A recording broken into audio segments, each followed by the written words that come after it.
The more people that talk about Jack and Lily, the better it is. I don't care who they are. They can state whatever they want that isn't true. I don't care, because people are listening and Jack and Lily's name is still out there. I know for 100% they won't find anything. Well, I'm actually pretty happy about that because it's been about 3 months. I've been asking for them and it's just been delayed. In the disappearance of Lilly and Jack Sullivan, two voices from within the family have captured the nation's attention, and they couldn't be more different. On one side is their grandmother, Belinda Gray, who has made an emotional plea. I don't care if it's true or not. I don't care who says it. As long as people are still talking about Jack and Lily, that's what matters. For her, noise is hope, and silence is the real enemy. On the other side stands their stepfather, Daniel Martell, who stunned many with a bold claim.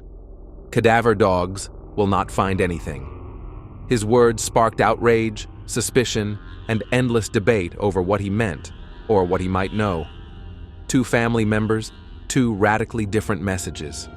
Tonight, we examine the clash of voices at the heart of Nova Scotia's most haunting missing children case. The grandmother who wants everyone talking, and the stepfather who insists there is nothing to be found. When most families of missing children choose silence, Belinda Gray has chosen the opposite. She is not a polished spokesperson, not a media-trained advocate. She is a grandmother, one who has lost 2 young grandchildren to a mystery that refuses to yield answers. For Belinda, silence is not protection. Silence is erasure. And she has vowed that the names Lily and Jack will not vanish quietly into the dark. In the days after Lily and Jack Sullivan disappeared, Belinda's world collapsed. The RCMP scoured the woods and rivers of Nova Scotia. Neighbors organized search parties. News stations ran nightly updates. For a short while, it seemed as if the whole province was united in one desperate mission: to bring the children home. But Belinda quickly learned a painful truth. The spotlight does not stay forever. When cases drag on, headlines grow shorter, broadcasts shrink, and the public shifts its attention elsewhere. This fading interest terrified her more than any rumor ever could. To Belinda, silence is the true enemy. It means no one is looking. It means urgency has been lost. It means her grandchildren's smiling faces are replaced by the next news story, the next tragedy, the next distraction. And so, while others retreated, Belinda made a decision. She would welcome attention in any form, even if it came with pain. That decision is captured in the words that stunned many across Canada. I don't care if it's true or not. I don't care who says it. As long as people are still talking about Jack and Lily, that's what matters. To some, those words sounded reckless.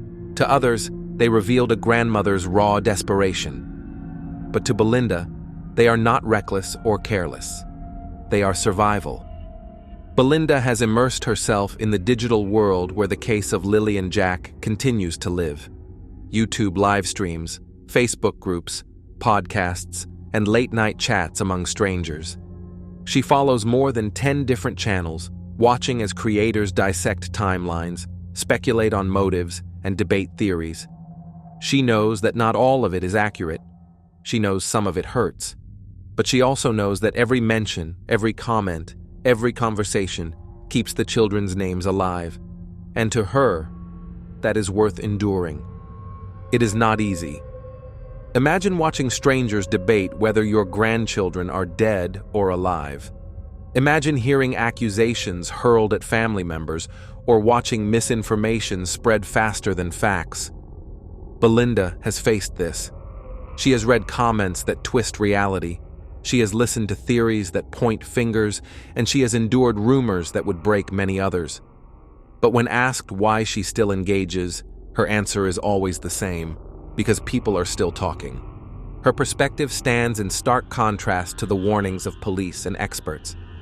RCMP investigators caution that false tips drain resources, forcing officers to chase leads that go nowhere. Scholars like Whitney Phillips warn that true crime content can commodify tragedy, turning victims into consumable products for clicks and views. Belinda has heard these arguments.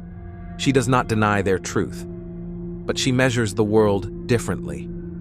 She does not see YouTube discussions as exploitation, even when they are flawed. She sees them as lifelines. In her eyes, the chatter of strangers is not gossip, it is oxygen. Each live stream is another breath of life for the case. Each debate is another reminder that the children are not forgotten. Each rumor, even when false, keeps the story in circulation long enough for the possibility that one rumor, one tip, one overlooked detail might actually help. To her, that possibility outweighs the risks. Belinda's determination has transformed her into more than just a grieving grandmother. She has become a symbol of persistence, the guardian of memory for Lilly and Jack. While investigators parse evidence and journalists weigh ethics, Belinda takes on the simplest, hardest role of all: refusing silence. Her mission is not to prove theories or solve the case herself. It is to keep the story alive until someone else can. This makes her both inspiring and controversial. Some admire her courage to face the noise and still stand strong.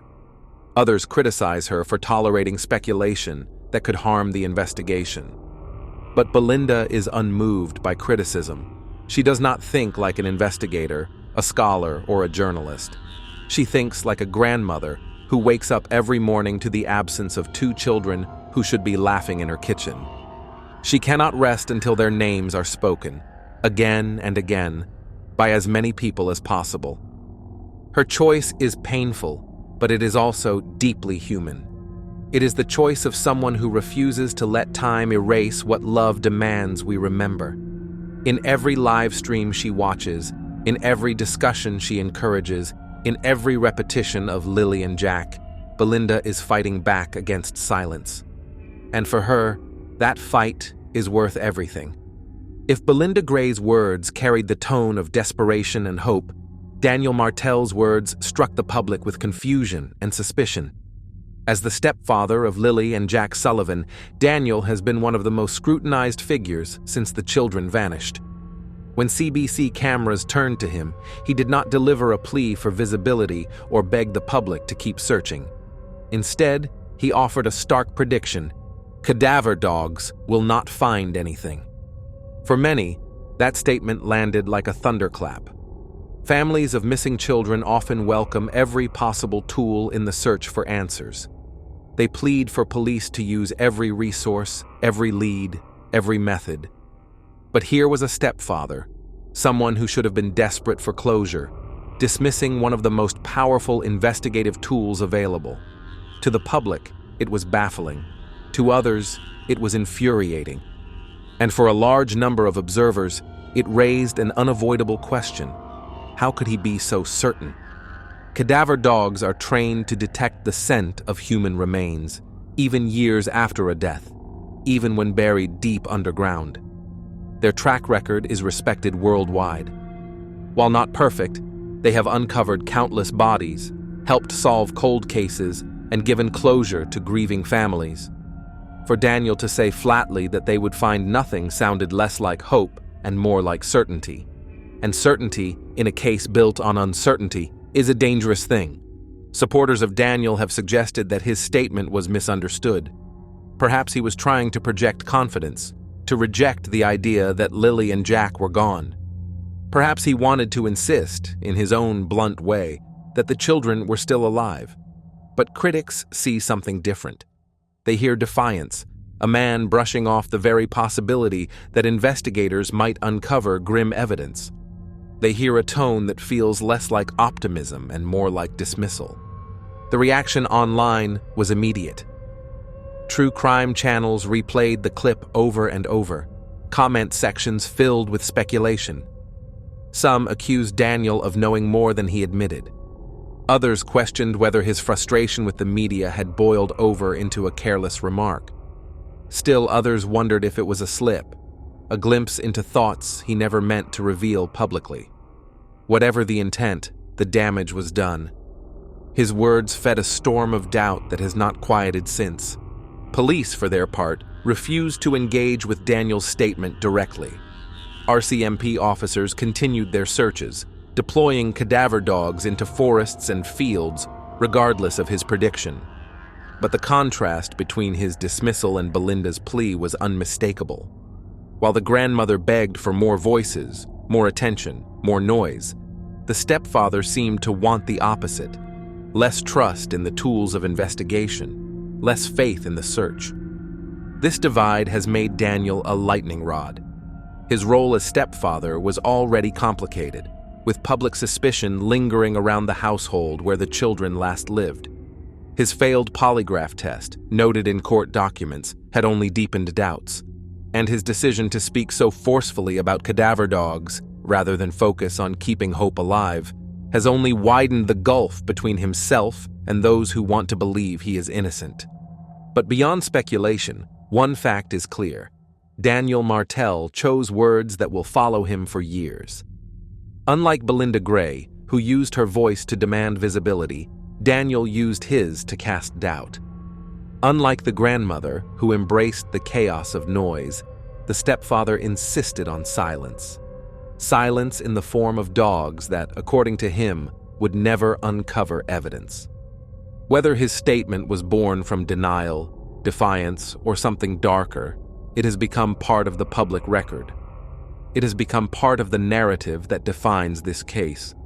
And in the eyes of many, it stands as the polar opposite of Belinda Gray's stance. One family member begs the world to keep talking. Another family member tells the world not to expect answers. Together, their words reveal a family divided not just by grief, but by vision. One fighting to keep memory alive, the other insisting there is nothing to be found. Two voices, one family, one case, and yet the difference between them could not be greater. On one side, Belinda Gray, the grandmother who refuses silence. On the other, Daniel Martell, the stepfather whose words cut against the very tools of the investigation. Both are tied to Lilly and Jack. Both claim to speak from a place of love and conviction. But together, their statements reveal the fractured way this tragedy is being understood, both inside the family and across the country. Belinda's stance is rooted in endurance. For her, every mention of the children is a way of keeping them alive in the public's memory. She welcomes noise because noise brings pressure, and pressure sustains urgency. She has made peace with the pain of hearing speculation because she believes that silence would bury the children faster than any rumor ever could.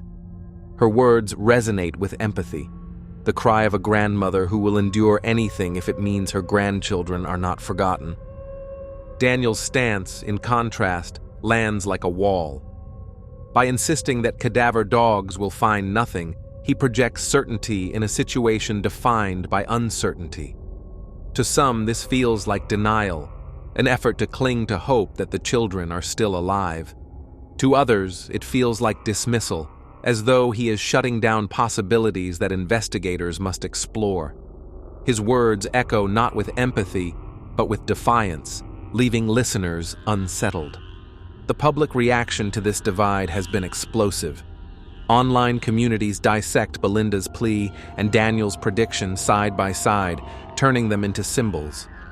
Belinda becomes the guardian of memory, a figure who keeps the children visible in the chaotic world of true crime commentary. Daniel becomes the skeptic, the doubter, the man whose blunt words feed suspicion. Whether fair or not, their statements have shaped the way strangers interpret the entire case. This clash of voices also reflects a deeper conflict between visibility and control. Belinda embraces visibility at all costs, even if it means enduring falsehoods. She sees every conversation as a form of love, a refusal to let her grandchildren's names fade. Daniel, however, asserts control through limitation, rejecting the idea that cadaver dogs could change the narrative. His approach narrows the scope of possibility, while hers expands it endlessly. For investigators, this divide complicates matters. Public support often depends on unity within the family. When loved ones echo the same plea, it creates a clear message for the community. But here, the family itself is split. One member pleads for noise, the other casts doubt. One voice drives attention, The other undermines confidence. The result is confusion. And in a case already plagued by uncertainty, confusion can be lethal. Yet beyond investigation, there is also the human impact. For Belinda, every day is a fight against forgetting. For Daniel, every day may be a fight against judgment, as suspicion clings to his every word. Both live under the shadow of two missing children, but the ways they carry that shadow could not be more different. And that difference has become its own narrative, one that shapes how the world sees this case. In the end, this is what makes the Sullivan disappearance so haunting. It is not just the mystery of what happened to Lilly and Jack. It is the clash of voices surrounding them. Voices that reflect hope, defiance, grief, and suspicion all at once. Belinda and Daniel stand on opposite ends of that spectrum, each shaping the story in their own way. One says, "Keep talking, no matter what." The other says, "There is nothing to be found." Together, their words embody the paradox of this case, a family united by loss, but divided by voice. And until answers emerge, the public will continue to weigh those voices, to wonder whose perspective brings us closer to the truth and whose perspective pulls us further away. Two voices stand at the center of this tragedy. One belongs to a grandmother, Belinda Gray, who refuses silence. Her words, though raw and unsettling, are filled with determination. Keep saying their names, keep the world talking, keep Lilly and Jack alive in memory until answers come. The other voice belongs to their stepfather, Daniel Martell, who shocked many with his bold prediction that cadaver dogs would find nothing. His words felt less like hope and more like certainty, leaving many unsettled, suspicious, and confused. Together, these voices reveal the fracture inside a family living the same nightmare. One voice begs for visibility, even if it comes with rumors. The other rejects the very tools that might reveal painful truths. This clash does more than divide the family. It divides the public too. People are left wondering, who is right? Who should we trust? And which voice will history remember when this case is finally resolved? But in the middle of the debate, one fact rises above everything else. Two children are still missing. Lilly and Jack have not been found. Their names must not fade into silence. Whether you agree with Belinda's relentless plea or question Daniel's defiance, the focus must always return to the children. Two young lives who deserve to come home. That is why we at True Child Cases are committed to keeping their story alive. If you believe their memory matters, if you believe silence cannot be allowed to win, then join us. Subscribe to this channel, share this video, and leave your thoughts below. Every comment you make, every share you post, every time you speak their names, you push back against the silence that threatens to erase them. Two voices, one mystery, one responsibility that belongs to us all. Do it for Jack, do it for Lilly,